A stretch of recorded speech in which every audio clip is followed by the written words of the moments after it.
Is high. Hello, myself Mr. Rajneesh, and I will be discussing today the power system stability. It is one of the most important chapter in the power system engineering. So, power system stability implies its ability to return to the normal or the stable operation after having been subjected to form of disturbance. It's maintain the synchronism or the synchronous machines. Power system stability means कि it's the ability to return their normal operations after there is some disturbance. There is some disturbance is occurring in the power system. Then after there is this power system, then then disturbance will be removed, and then it's come into the normal operation, that is the synchronism. It's maintain the synchronism, or mainly in the power system stability we learn about the synchronous machine. It's maintain the synchronism of the synchronous machines. So what is means instability? It means a condition is denoting the loss of the synchronism of the synchronous machine. This means there is a mechanical power at a generator or the synchronous generator. There is a supplying power is a mechanical power, and the output power as a electrical. You know that there is a mechanical power is greater than input mechanical power is greater than the electrical power. There is accelerating power come into the picture. But now sometimes there is a electrical power is connecting load is high or low simultaneously, then the disturbance is occurring. There is load connecting load makes disturbance in the power system. That power system's disturbance we will removed, or we will be operates, and then after that disturbance will be retained and comes into the normal operations, that is called the stability. In the case we lost their stability, then this means unstable, or the system will be instability. This means the condition, this means the losing of synchronism or loss of synchronism, that is called the synchronous machine, or it means stability. देखो होता क्या, that is a system will be stable. अब हम ना stability को ना categorise करते हैं थ्री वे में: steady state stability, dynamic state stability और द ट्रांजिएंट स्टेट स्टेबिलिटी. होता क्या है steady state stability? Steady state stability में हम लोग ना, it is a response of the synchronous machine to be gradually increasing the load. It is basically in the load side there is a gradually, if you switch on off the bulb, or that is the load is gradually increased. The electrical power is high, but mechanical power is input is fixed. Then there is some disturbance. Then the mechanical power should be provided. That's overcome this load increasing load power. That's why the steady state stability is response of the synchronous machine to be gradually increasing load. It is basically the concern with the determination of upper limit of the machine loading before the upper load. It is basically the concern with the determination of power upper limit of the machine loading before the synchronism, provided the loading is necessary gradually. Its load is increasing gradually, that is a steady state stability. Then after the load is increasing, and then after there is some disturbance, little bit of disturbance, then after the system will be stable, there is a steady state stability. Dynamic state stability is involves the response of small disturbance that occur in the power system that producing oscillations. There is a waveforms is coming into the picture. The dynamic stability involves the response of small disturbance that occur in the power system that providing oscillations. If this oscillation is continuously grow its amplitude of the system is dynamically stable, and the system is dynamically stable, it is if their oscillation is do not required. If there is oscillation is high, that it is more than its amplitude, that is die out quickly. Simple means this is the graph. This is a graph that is the rotor angle with the time. It is the graph is plotted between the rotor angle and the graph time. Then initially the rotor angle is delta naught और delta one delta two. तो initially क्या है कि हमारा जो rotor का angle था, जो हमारा जो सिंक्रोनस जनरेटर है, उस सिंक्रोनस जनरेटर का जो रोटर है वो डेल्टा नॉट है. तो वो डेल्टा नॉट क्या कर रहा है कि इनिशियली हमारा क्या है, उस पर डेल्टा नॉट है, उस वक्त क्या है कि हमारा मैकेनिकल पावर इलेक्ट्रिकल पावर जो है सो हमारा कुछ सेम होगा, एज ए हम डेल्टा नॉट ऐसा कंसीडर करते हैं. एट दैट टाइम अगर हम देखते हैं ना कि क्या होता है कि delta naught change of delta T by delta naught that is equal to zero. मतलब क्या हुआ यहाँ पे, क्या होता है कि हाई पीक पर जाने के बाद क्या करता है, फिर से तुम्हारा वेव फॉर्म क्या करता है, डैम्प आउट होने लगता है। जो डैम्प आउट होता है ना, तो इस कंडीशन में जो delta change of rotor angle with the time बोलते हैं ना, that is the equal area criteria को प्रूफ करता है। But there is some time there is the waveform is not die out, मतलब there is a there the it's the it this graph this the rotor angle is increase, the rotor angle undergoes indefinitely with the time indefinitely with the time they increasing।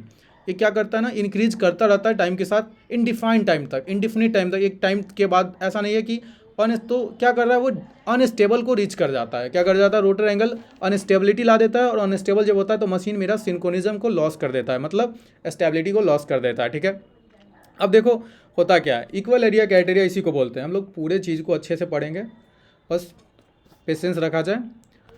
Rotor इसके बाद क्या है कि अब ना हम लोग क्या करते हैं, ये होता है तुम्हारा दो टाइप का। अब हम तीसरे टांजेंट स्टेबिलिटी को देखते हैं, that is called the tangent stability. It's involve the response of large disturbance which make a cause a rather large change in the rotor speed and the power angles and the power transfer. क्या होता है कि tangent stability हम बोलते हैं कि जो tangent stability होता है, टांजेंट का मतलब ही होता है कि it is a minimum of times, मतलब it's involve the response large disturbance. एक लार्ज डिस्टर्बेंस आता है, लेकिन वही क्या करता है, एक मतलब फ्यू सेकेंड के लिए हम कहें तो ये इन्वॉल्व होता है। This tangent stability is fast phenomenon that is usually evident with the few of seconds.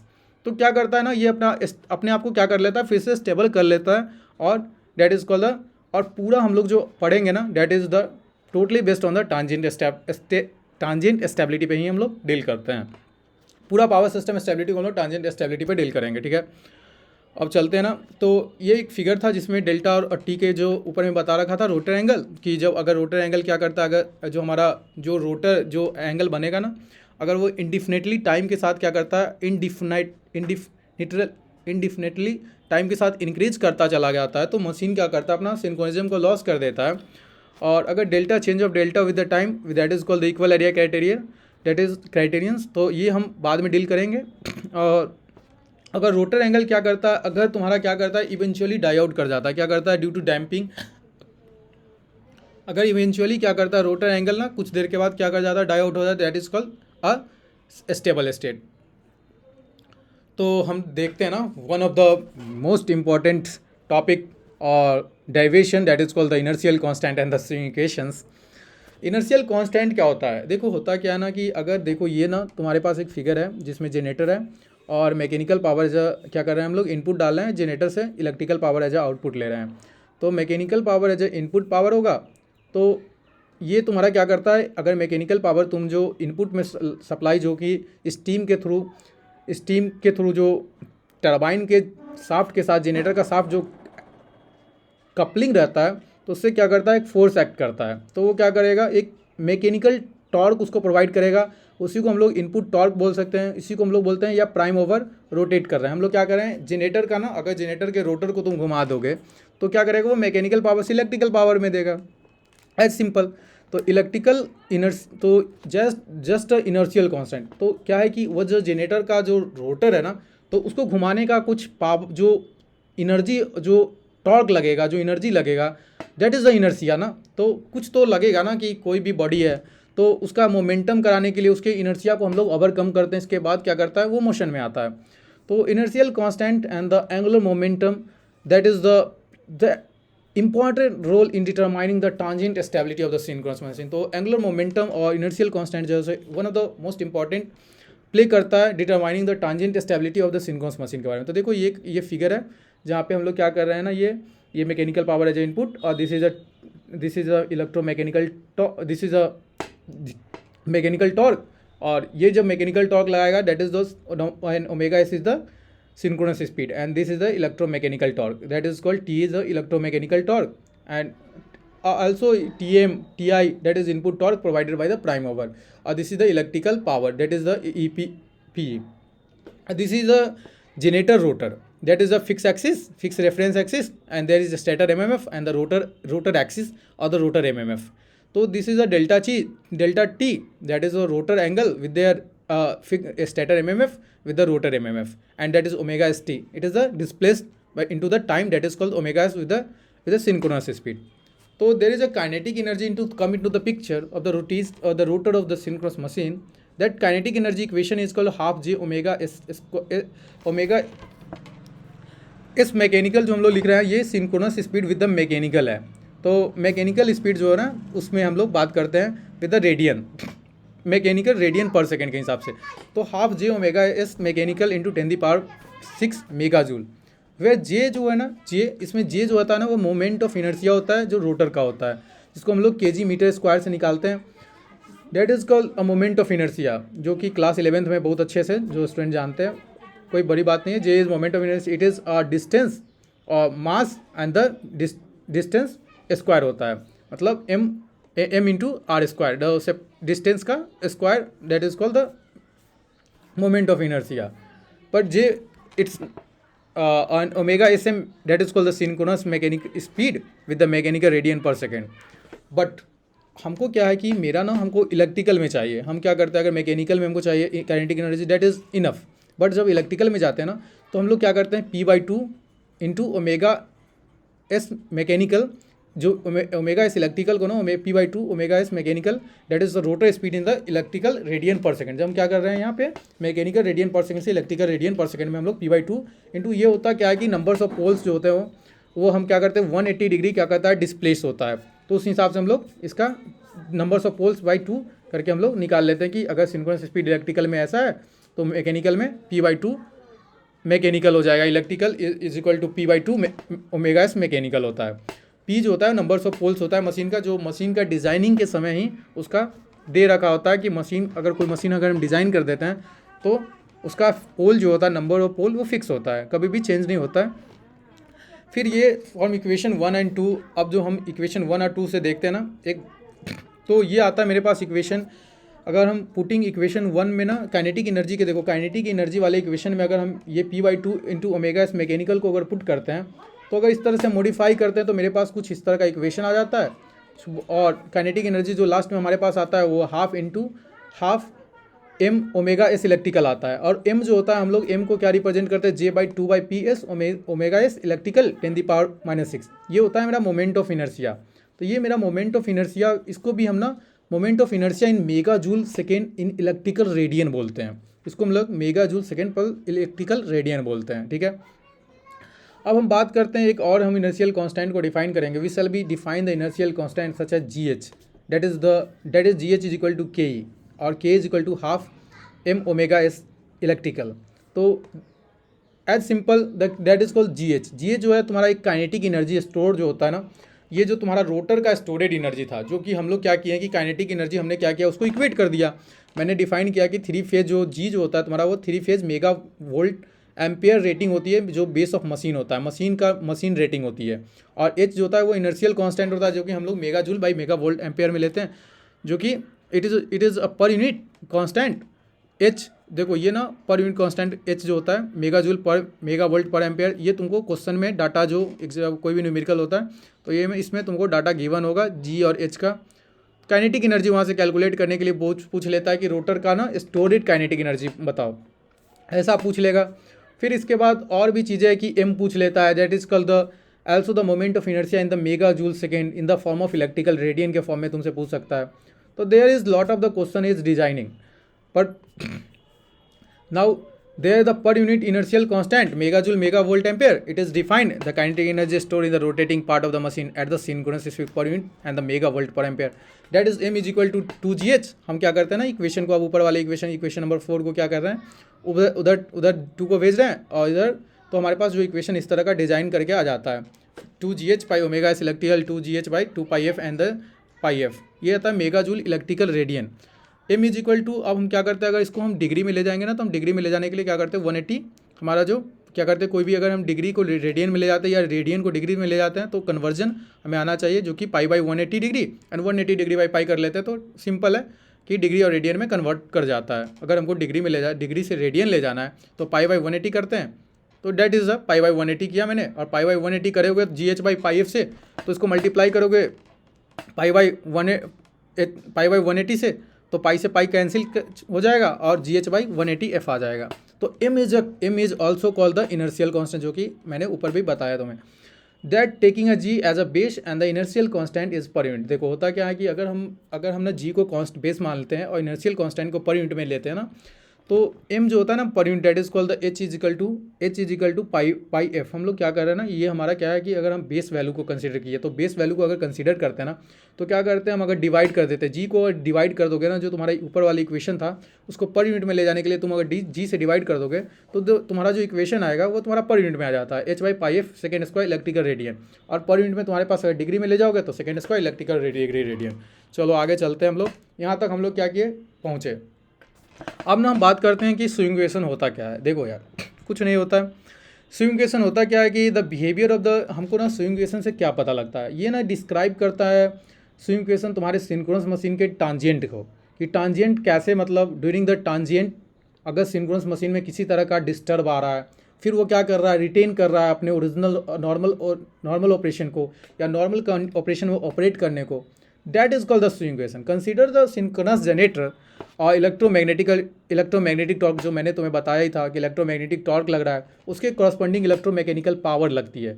क्या करता है, जो रिएक्शन जो आती है ना, वो इलेक्ट्रोमैकेनिकल पावर की तरफ, मैग्नेटिक पावर की तरफ चला जाता है। क्या करोगे अगर तुमने टॉर्क लगाया, तो क्या कहता है कि न्यूटन का थर्ड लॉ बोलता है ना कि हम ना कभी भी कोई चीज़ को अगर इनपुट डालना है तो कोई ना कोई अपोज तो करेगा ना। तो क्या है कि इनपुट पावर तुमने क्या किया, P M as a mechanical power, that is called the it is a electromagnetic torque. अगर तुम इसको इलेक्ट्रोमैग्नेटिक टॉर्क बोलो, मैकेनिकल पावर बोलो, जब तुम उसको मैकेनिकल पावर लगाओगे तो इलेक्ट्रोमैकेनिकल पावर क्या, उसका अपोज ही कॉरस्पॉन्डिंग, उसके कॉरस्पॉन्डिंग में क्या लग रहा है, एक इलेक्ट्रोमैकेनिकल मैग्नेटिक पावर जो लग रहा है उसके कॉरस्पॉन्डिंग में लग रहा है, जो कि इलेक्ट्रोमैग्नेटिक टॉर्क के नाम से भी हम लोग उसको जानते हैं। देखो तो अब ना हम इक्वेशन को देखते हैं ना, M is equal to del square per D T square plus P M minus P is equal to A, that is called the accelerating power. ये इक्वेशन जो है ना, ये मेरा इक्वेशन याद होना चाहिए, ये हमारा बहुत इंपॉर्टेंट इक्वेशन है। और ये एम जो था उधर से ही लेकर आया, ये इक्वेशन आता कैसे, देखो ये इक्वेशन आता है जब हम क्या कहते हैं कि जब हम इनपुट पावर डालें ना, that is called the P I is a input power, या पी एम, हम इसको पी आई लिखते हैं, पी एम लिखता है, अलग अलग बुक अलग अलग चीज़ें लिखता है। तो हम इसको ना पी एम या पी आई या टी आई भी बहुत लोग, T I is also a input torque, but it is a input torque, it is not a electromagnetical torque, or that opposition of input torque is electromagnetic torque। ठीक है, अब देखो हो क्या रहा है,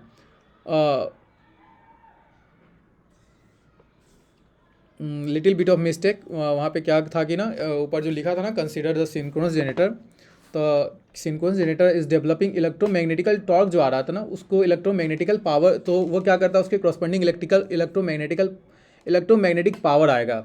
वहाँ पे कोई इनपुट टॉर्क की बात नहीं करे, इनपुट टॉर्क का अपोजिशन जो है ना वो इलेक्ट्रोमैग्नेटिक टॉर्क हो रहा है, और उसके कॉरस्पॉन्डिंग अगर कोई टॉर्क आ रहा है तो उसके कॉरस्पॉन्डिंग कुछ पावर तो आएगा ना, that is the electromagnetic power while operating at the synchronous speed, that is omega s.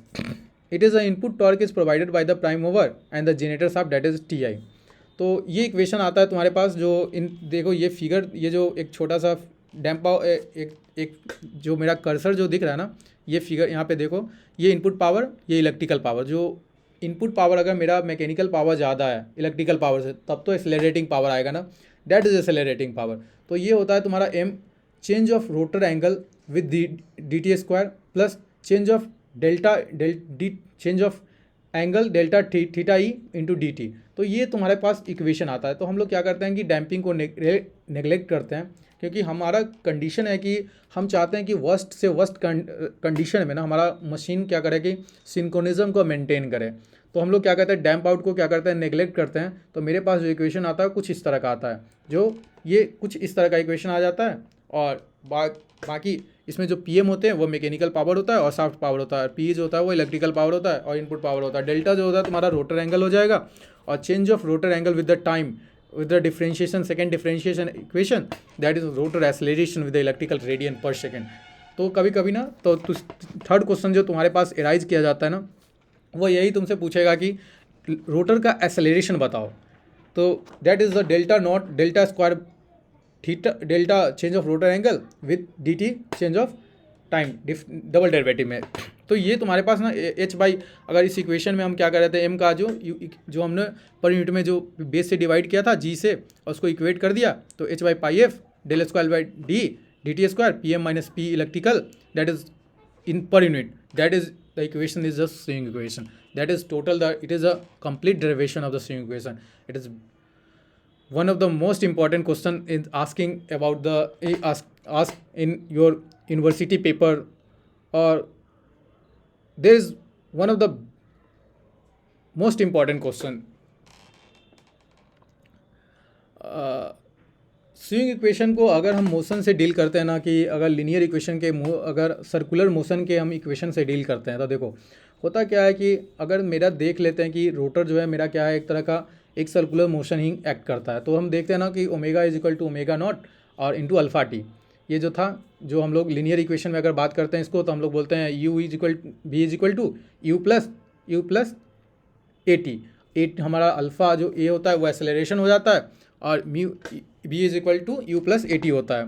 तो अल्फ़ा ना हमारा क्या होता है, देखो एक्सेलरेशन होता है यहाँ पे, जो कि अभी हमने बात किया रोटर एक्सेलरेशन हो जाएगा जो electrical radian per second square में आ जाएगा। और मेरा ये ना ओमेगा जो होता है वो इनिशियल हो जाएगा, जो कि इनिशियल फ्रीक्वेंसी पर जो मेरा रोटर एंगल था वो। और जब फाइनल जब ओमेगा नॉट जो होगा ना, U is V is equal to initial V is equal to initial omega जो होगा 2 पाई एफ जो होगा वो मेरा फाइनल होगा, और ओमेगा नॉट जो होगा वो मेरा इनिशियल होगा। ठीक है जी, 2 पाई एफ नॉट, तो initial frequency F not and frequency at the time T is F rotor. अब हम थोड़ा सा बात करते हैं कि अगर हम चेंज ऑफ रोटर एंगल की बात करते हैं, ये तो मेरा इक्वेशन ऑफ मोशन से हमने बात किया कि अगर मोशन के थ्रू, लेकिन मेरा रोटर एंगल की अगर बात करते हैं ना, तो देखो डेल्टा चेंज ऑफ मेरा क्या किया, रोटर एंगल जो है वो डिस्प्लेस किया। तो जो डिस्प्लेस करता है ना, S is equal to U T plus, हम लोग एक इक्वेशन यूज करते थे half alpha T square, same as A equation है।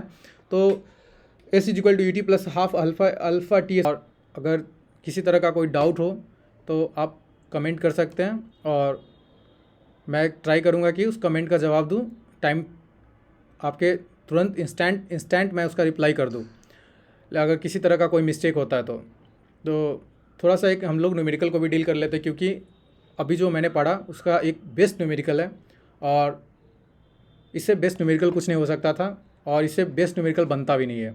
ऐसा न्यूमेरिकल मैं डील करता हूँ, और एक अलग लेवल का इस क्वेश्चन को अलग तरीके से, जो कि ना बुक में अवेलेबल होगा और ना ही कहीं अवेलेबल है, कहीं अवेलेबल नहीं मिलेगा। एकदम से नया एकदम से अलग तरीके का एक सॉल्यूशन आपको प्रोवाइड किया जाएगा यहाँ। एकदम रिलैक्स मोड में आप थोड़ा सा पेशेंस रखो। तो हम लोग देखते हैं एक बार एक न्यूमेरिकल को। 60 हर्ट्ज का एक क्या है कि हमारा ना एक 60 हर्ट्ज का क्या है फ्रीक्वेंसी का एक टर्बो जनरेटर है। टर्बो जनरेटर 4 पोल का टर्बो जनरेटर है, ठीक है, जो कि उसका रेटिंग जो है सो 100 MVA का है। उसका मेगा वोल्ट रेटिंग जो दे रखा है वो 100 MVA दे रखा है। KVA रेटिंग 13.8 KVA का दे रखा है। और इसका इनर्शियल कांस्टेंट जो है ना, इनर्शिया कांस्टेंट अभी मैंने बोला था कि जो mega joule mega volt per ampere में जाता है उसको हम लोग क्या बोलते हैं, H is rating of, it is the per unit of mega joule पर by mega volt per ampere. H it is called the inertial constant, it is defined per unit by mega joule by mega volt ampere. ठीक है, मैंने 2-3 बार repeat कर दिया। अब देखो, और जी जो होता है हमारा क्या होता है, 3 फेज मशीन रेटिंग होती है। जो मशीन रेटिंग हमारा क्या दे रखा है वो 100 MVA दे रखा है, ठीक है। और KVA रेटिंग में KVA हमको भी दे रखा है 3.8 इंटू KVA, ये KVA में दे रखा है। और हमको पोल का जनरेटर का पोल भी दे रखा है कि 4 पोल का जनरेटर है। और मेरा जो इनिशियल फ्रीक्वेंसी है वह 60 हर्ट्ज का फ्रीक्वेंसी पे वह मेरा जनरेटर उस फ्रीक्वेंसी पे वर्क करता है। ये सब हमारा रेटिंग था, ठीक है। अब हमसे पूछा, सबसे पहला क्वेश्चन क्या था कि अब देखो कि find the storage in the का energy in the rotor at the synchronous speed. जब मेरा ना जनरेटर ना जब सिंक्रोनस स्पीड पे रोटेट करेगा, ओमेगा इसके स्पीड पे रोटेट करेगा ना, तो उसके अंदर जो स्टोर्ड एनर्जी क्या होगा, what is the storage energy in the rotor at the synchronous speed, that is called the kinetic energy ना। तो वो काइनेटिक एनर्जी आएगा तुम्हारा, जो कि हम लोग क्या निकाल लेते हैं। और हमने क्या पढ़ा था पीछे कि GH is the kinetic energy, GH is the kinetic energy is equal to, तो it is a rotor energy और द रोटर स्टोर्ड एनर्जी। तो हम क्या करेंगे 100 MVA इंटू 10 अगर मल्टीप्लाई कर देंगे इसके साथ, तो हमारे पास जो आएगा मेगा जूल से मेगा वोल्ट एम्पेयर से मेगा वोल्ट एम्पेयर कट जाएगा और मेगा जूल के फॉर्म में, यूनिट के फॉर्म में हमको क्या मिल जाएगा, आंसर आउट मिल जाएगा। तो हमारा 1000 करके काइनेटिक एनर्जी स्टोर्ड होगा। देखो ये हमारा कंप्लीट सॉल्यूशन है जो मैं एक्सप्लेन कर रहा था तुम्हारे पास कि एक टर्बो जनरेटर था, पोल है उसका, एमबीए रेटिंग दे रखा है, केवीए रेटिंग दे रखा है, इनर्शियल कांस्टेंट हो गया और इनिशियल फ्रीक्वेंसी दे रखा था। मैंने उसको मुंह पे बनाया, तो दैट इज़ अ कॉन्फिडेंस। अगर ऐसे पढ़ोगे तो राइट नाउ की कॉन्फिडेंस आपका बूस्ट करेगा और बेस्ट निखार लाओगे। That is a point. अब ना हम लोग क्या देखते हैं कि एक टर्बो जनरेटर में अब थोड़ा सा एक फिगर है, ये फिगर क्या दे रखा था एक क्वेश्चन में, और दूसरा अब बी पार्ट देखते हैं कि if the input of generator is suddenly rise from the 60 megawatt of the electrical load and 50 megawatt. क्या कर रहा है ना कि input of generator is suddenly rise on the 50 megawatt for an electrical load of the 50 megawatt. मतलब कह रहा है कि तुम्हारा जनरेटर ना क्या कर रहा है कि जनरेटर का जो इनपुट ना है वह क्या है, 60 मेगावाट पावर सप्लाई कर रहे हो तुम, और इलेक्ट्रिकल लोड तुम्हारा क्या कनेक्टिंग है, जो लोड कनेक्टिंग है 50 मेगावाट का। तो मेरे पास 10 मेगावाट क्या हुआ, 10 मेगावाट मेरा बच रहा है ना। मेरा जो इलेक्ट्रिकल हमने इनपुट डाला, मेरे पास सपोज करो कि 60 मेगावाट का पावर मेरे पास है और मेरे से कोई 50 मेगावाट पावर ले रहा है, तो मेरे पास 10 मेगावाट पावर बच रहा है। That is power is accelerating power. तो हम लोग से पूछ लेंगे फाइंड द रोटर एक्सेलरेशन। जो मैंने बताया ना कि ऊपर में जो मैंने बताया था कि रोटर एक्सेलरेशन, ये कि डेल्टा नॉट, ये जो तुमको रोटर एक्सेलरेशन बताया था ना, ये देखो ये rotor acceleration delta naught by delta T square, that is electrical radian in per second square. That rotor acceleration पूछा तो देखो ये फार्मूला, स्विंग इक्वेशन का फार्मूला लगाओगे, m is equal to del square per D T plus P M minus E, that is accelerating power. तो P M minus E that is mechanical power minus electrical power. देखो अब क्या करेंगे हम लोग, mechanical power minus electrical power करेंगे तो 10 megawatt निकल गया, ये मेरा एक्सेलरेटिंग पावर था। हमने स्विंग इक्वेशन को अप्लाई किया और स्विंग इक्वेशन को अप्लाई करते हुए मैंने क्या किया कि G H by 180 frequency by del square plus D T square, जो मेरे पास इक्वेशन था पी ए, मेरे पास क्या हुआ, रोटर का एक्सेलरेशन निकल गया। मैंने अब क्या किया, जी के जगह पे जो हमारा था जी एच, अभी हमने ऊपर भी निकाला था 1000 जी एच, वह तुम डाल दोगे, फिर इसके बाद सॉल्व कर लो इक्वेशन, ये तुम्हारे पास 108 इलेक्ट्रिकल डिग्री सेकेंड स्क्वायर आ जाएगा। अब हम चलते हैं कि देखो अब वन ऑफ द बेस्ट, और यहाँ तक तो सारे बुक में तुमको सेम कहीं ना कहीं और सारे तरीके सबके सब तुम्हें सेम तरीके से बताएंगे, पर क्या है कि पिक्चराइज क्लियर करके कोई नहीं बताएगा, जो कि मैं अभी बता रखा हूँ। देखो पूरा पिक्चर क्लियर है और कहीं से कोई डाउट डेवलप नहीं होने वाला है। फिर भी अगर डाउट होता है तो आप कमेंट बॉक्स में मेंशन कर सकते हैं, आपको इंस्टेंट रिप्लाई मिलेगा। फिर one of the most important question that is question number 6 सी जो है ना, जो सी पार्ट, जो इस क्वेश्चन का सी पार्ट जो है ना वो सबसे अलग है और ये स्टूडेंट को रियली समझ में नहीं आता है। तो if the rotor acceleration is calculated, जो हमने रोटर एक्सेलरेशन कैलकुलेट किया ना इन पार्ट बी में, that is maintain for the 12 cycle. ये क्या कर रहा है तुम्हारे, अगर बात करो कि 12 साइकिल्स के लिए, मतलब 12 साइकिल के लिए ये एक्सेलरेशन है, it is maintaining for the 12 cycle. मेरा जो है ना वेव फॉर्म जो बन रहा है, देखो ये जो वेव फॉर्म बन रहा है ये 12 साइकिल्स के लिए वेव फॉर्म बन रहा है। एक वेव फॉर्म बना तो ये 12 साइकिल के लिए चलता है। अब क्या कह रहा है कि find the change in torque angle. हमको ना वही उसी को बोलते हैं टॉर्क एंगल, उसी को बोलते हैं रोटर एंगल, उसी को बोलते हैं, सेम चीज़ बोला जाता है। तो find the change in rotor angle and the rotor speed in the RPM, और टॉर्क एंगल बताओ हमको, मतलब क्या बोला, रोटर एंगल बताओ, और स्पीड बताओ हमको रोटर का, कि जब इंड पीरियड में, मतलब जो घूम रहा था ना, तो रोटर का स्पीड क्या था at the end of this period, मतलब इस पीरियड के टाइम में at the end of this period what is the speed of the rotor that. देखो अब मैंने बताया ना तुम्हें कि टॉर्क एंगल कैसे निकालते थे। देखो टॉर्क एंगल हम लोग या रोटर एंगल के लिए क्या करते हैं, उसी को टॉर्क एंगल बोलते हैं, उसी को रोटर एंगल बोलते हैं। स्टूडेंट बहुत कंफ्यूज होता है सब चीज़ों के लिए, पर ऐसा कुछ कंफ्यूज होने की बात नहीं है, सब सेम है। थोड़ी सी चीज़ें एक दो बार पढ़ोगे सब क्लियर हो जाता है। तो ये देखो delta is equal to delta naught half into alpha T square, ये इक्वेशन मैंने पुटेड किया, और देखो मेरे पास क्या किया गया कि 12 सेकंड में बोला था कि मेरे पास क्या क्वेश्चन बोला था कि that is it is maintaining for the 12 cycle. मैंने क्या किया, टाइम को 12 साइकिल पर डाला, और मेरे पास क्या था, इनिशियली कोई रोटर एंगल के बारे में बात नहीं की थी क्वेश्चन में कि इनिशियली क्या था रोटर एंगल, ऐसा कुछ भी नहीं बोला था। तो मुझे इस एंगल इस पर निकालना था, alpha T 1 into 8 0.2 into 10 square the number of cycle into frequency. तो हमने क्या किया इसको, देखो सबसे पहले मैं जो यहाँ पे जो निकाला ना टाइम, देखो टाइम जो मैंने निकाला वो टाइम कहाँ से निकाला, तो number of cycle plus frequency by frequency. होता क्या है कि फ्रीक्वेंसी क्या होता है, रिसिप्रोकल ऑफ टाइम। जो बचपन में हम लोग पढ़े हैं ना, frequency is equal to the frequency, the time period is equal to number of cycle, the number of cycle upon the frequency, that is the time period. It is time period ना, और it is reciprocal of frequency. Simple. तो हमने क्या किया, इसको divide कर ली 12 cycle और इसके 60 0.2 सेकेंड, और मैंने एक वेट कर दिया, पूरा का पूरा वैल्यू डाल दिया, और मेरे पास जो वैल्यू आया वो क्या आ गया, इलेक्ट्रिकल डिग्री में आ गया। मैंने इलेक्ट्रिकल डिग्री में निकाल ली, और अब देखो ये मेरा रोटर एंगल और टॉर्क एंगल निकल गया। अब ना आरपीएम की बात कर रहे थे, स्पीड की बात कर रहे थे। ये तो मेरा डिस्प्लेस था, मैंने अभी उस वक्त भी बोला था कि change in rotor angle, it is displace, but there is अ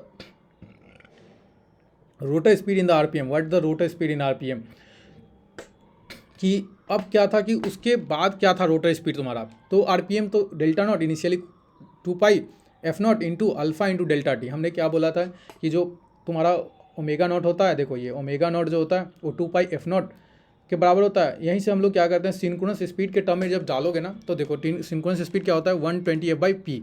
तो मैंने वही किया कि मैंने इसको आरपीएम में ले जाने के लिए मैंने क्या किया, इसको in the 120 F by P put कर दिया ओमेगा इसको, और ओमेगा नॉट को इसके बाद ना अल्फ़ा इंटू टी कर दिया मैंने। सिंपल। जो अल्फ़ा टी था, अल्फ़ा का वैल्यू मेरे पास ऑलरेडी था, जो मैंने निकाला था पिछले इक्वेशन से।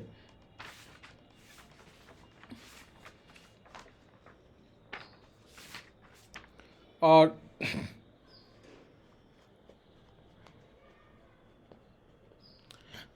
लेकिन देखो एक चीज़ यहाँ पे मिसिंग क्या है कि अल्फ़ा का वैल्यू ना हम जो निकाले ना 18 वो इसमें मेंशन है क्या, नहीं है मेंशन। देखो होता क्या है कि 18 जो निकाले ना, हम उसको हम लोग क्या किए ना, हमारे पास जो अल्फ़ा आया था वो इलेक्ट्रिकल डिग्री सेकेंड स्क्वायर में था। तो मैंने उसको क्या किया था, उसको ना तुम क्या करोगे, उसको डिवाइड करोगे 60, उसको सेकेंड में ले जाना है। तो 360 डिग्री से जब तुम उसको डिवाइड करोगे ना, उसको डिवाइड करोगे ना उस रोटर एक्सेलरेशन को, तो तुम्हारे पास कुछ इस तरह का इक्वेशन आ जाएगा, 18 आ जाता है। और इसके बाद वह तुम्हारा मल्टीप्लाई करोगे 0.2 से, तो ये तुम्हारा न्यू नहीं है, तुम्हारा स्पीड जो आरपीएम में आता है ना उसके फॉर्म में आ जाएगा, और कुछ भी नहीं है। बस अगर लिटिल बिट ऑफ यहाँ पे कुछ चीज़ें मिसिंग छूट गया तो मैं डिस्क्रिप्शन बॉक्स में उसको पुटेड कर दूंगा। ऐसा कुछ खास नहीं है, तुम्हें समझ में आ गया होगा कि हम क्या करते हैं ना। देखो होता क्या है, मैं बता देता हूँ। इसको क्या करना कि ये जो डेल्टा जो एक्सेलरेशन आया ना, रोटर एक्सेलरेशन 108 इलेक्ट्रिकल डिग्री पर सेकेंड स्क्वायर, इसको क्या करना ना, देखो इसको पहले तुम क्या करोगे, सबसे पहले तो तुम इसको डिग्री से क्या करोगे, आरपीएम में ले जाने के लिए, रिवॉल्यूशन पर मिनट में ले जाने के लिए क्या करोगे, 360 से डिवाइड कर देना। तो 360 से डिवाइड कर देना, तो ये क्या आ जाएगा तुमको, रिवॉल्यूशन पर मिनट में आ जाएगा। फिर इसको सेकेंड को क्या करोगे, इस सेकेंड के लिए ना तुमको क्या करना है, रिवॉल्यूशन पर, तो इसको 60 से मल्टीप्लाई कर देना। तो ये तुम्हारा रिवॉल्यूशन पर मिनट में आ जाएगा, मिनट में आ जाएगा, सेकेंड से मिनट में आएगा। 60 डिग्री 360 डिग्री इंटू मतलब 60 मल्टीप्लाई कर देना और 360 से डिवाइड कर देना, जो आएगा वो तुम्हारा वैल्यू होगा 18 आ जाएगा। और ये फिर इसका सॉल्व कर लेना, अल्फ़ा का वैल्यू उसमें पुट कर देना, और जो तो आंसर आ जाएगा ये rotor speed in the RPM के फॉर्म में आ जाएगा। That is all about the today the power system stability. It is much enough, और the content is complete analysis. That is, those students who are watching this lecture, I guarantee you got all the concept. There is no more concept available any YouTube channel, and there is enough. This is a enough. देखो है क्या कि ये ना तुम्हारे लिए काफ़ी है, इससे ज़्यादा जाने की कोई आवश्यकता नहीं है, और कहीं भी इससे ज़्यादा कुछ है भी नहीं है, ना कोई बुक में ना किसी मार्केट में अवेलेबल है। That is all. इसमें अगर किसी तरह का डाउट है, putted into description box, in the comment box, I really instant reply. किसी तरह का अगर डाउट होता है तुम्हें तो आसानी से कमेंट बॉक्स में उसको मेंशन करो, मैं ट्राई करूँगा कि जितना इंस्टेंट हो रिप्लाई कर दूँ। और that is all. Thank you very much.